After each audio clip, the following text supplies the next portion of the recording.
frozen shoulder, talagang hindi ka patutulugin yun kasi kung kailan nagpapahinga ka,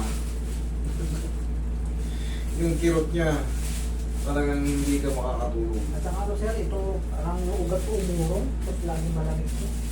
Hindi po yun umurong, nagkakaroon ng swelling doon. Oo. Ang tawag po dyan, pagka ganyan pakat na,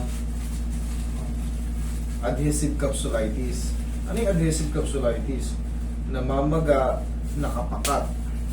Ngayon, pag namamaga, nakapakat, makukompress niya yung mga blood vessel mo. Pag mayroong swelling.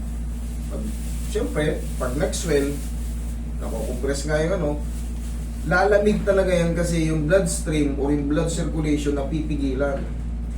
Nagtatricycle din ako sir, pag feel po, pag nagtatricycle ako. Ganun ang ano nun. Yun ang ano nun. Pero yan, hindi yan pilay. 6 months, okay. Pasok ka pa rin sa ano, pasok ka pa rin sa reglementary period. Yan o, pakat. Saka malamig na sir, malamig po. Yun nga yun eh. Ibig sabihin, napipigilan ng swelling yung bloodstream o yung blood circulation mo dahil sa pagkamaga o sa junction. Sana natin, okay, relax lang ha, kung lalabanan.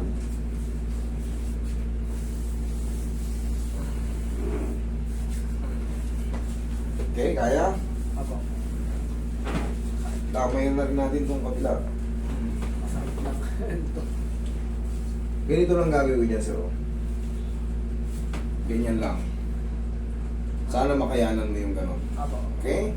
Tsaka yung ganito. Ganon lang kalakas. Ako. Kasi kaya ko iniipit yung kamay ko dito sa kilikili mo para bumuka. Kasi nga nakapakat yan. Ako. Kailangan matanggal yung pagkapakat ng head humerus sa glenoid labrum. Pag may pain, mas maganda sigaw mo lang. Ah. Yan, sigaw mo lang, sige. Ha! Ganon mo lang. Ah. Yo. Medyo masakit. 30 seconds lang yan, 20 to 30 seconds. Yan yung unang atake.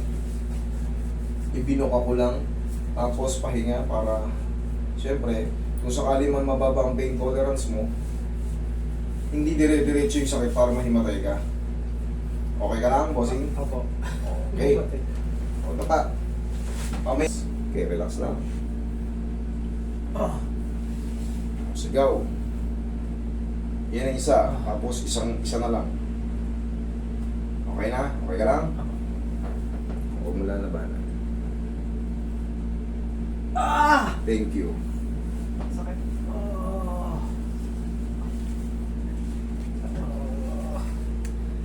Yun na yung sinsa. Tumunog. Sige, ano mo lang. 6. 30 seconds yan. 7. 8. 9. 10. 11. 12. 15. 14. Masakit talaga yan pag natanggal yung pagkapakat. Narinig mo? Tumunog. Ito yung buong anatomy ng ano, shoulder. Pero kumakalma naman siya, hindi siya dire-diretso. Pag kumalma na, mamaya-maya pwede na natin suntukin yan. Pwede na natin diinan yan dyan.